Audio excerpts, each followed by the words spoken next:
মকর সংক্রান্তির অনেক অনেক অনেক শুভেচ্ছা রইল সকলের জন্য। নমস্কার, আমি হলাম খুশি। যারা আমাকে চেনো না তাদের জন্য বললাম। অন্যান্য জায়গার মতন আমাদের এখানেও বেশ অনেকগুলো জায়গায় মকর সংক্রান্তির দিন অনুষ্ঠান হয়, প্রসাদ খাওয়ানো হয়, কিন্তু সব জায়গা তো যাওয়া সম্ভব না। আমি ছোটো থেকে যেখানে যাই এই বছরও সেখানেই গেছিলাম, নতুন কিছু না।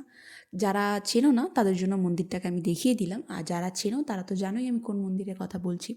তো স্নান টান করে সকালবেলা ফার্স্টে মন্দিরে গিয়ে প্রণাম করে প্রসাদ খেয়ে রোদে দাঁড়িয়ে বেশ কিছুক্ষণ গল্প করছিলাম। ফার্স্টেই আমি প্রসাদ খেতে বসে যাইনি, মানে যেটা খাওয়ানো হয় আর কি। তো মা যাওয়ার পর আমি সেখানে বসেছিলাম, আর এখানে সবাই তোমাদেরকে হাই বলে দিচ্ছে। তো মা যাওয়ার পর আমি প্রসাদ খেতে বসি। প্রসাদে ছিল খিচুড়ি, শাক, বাঁধাকপি, চাটনি, পায়েস, বাস। প্রসাদ খাওয়া হয়ে যাওয়ার পর মা বাড়ি চলে আসে, কিন্তু আমি আবারও বেশ কিছুক্ষণ ওখানে ছিলাম। 4:30-5টা নাগাদ আমি বাড়ি আসি। বাড়ি এসে ফ্রেশ হয়ে তারপরে আবার একটা নিয়ম থাকে, যেটা মন্দিরে অনেক কিছু নিয়ম থাকে, সকালেও যেমন থাকে সন্ধ্যাতেও থাকে। যেহেতু সন্ধ্যাবেলা আমি মন্দিরে আর যাইনি ফ্রেশ হওয়ার পর, ওই জন্য তোমাদের সন্ধ্যাবেলাটা দেখাতে পারবো না। সকালে যেটুকু তুলেছি সেটুকুই দেখাতে পারবো।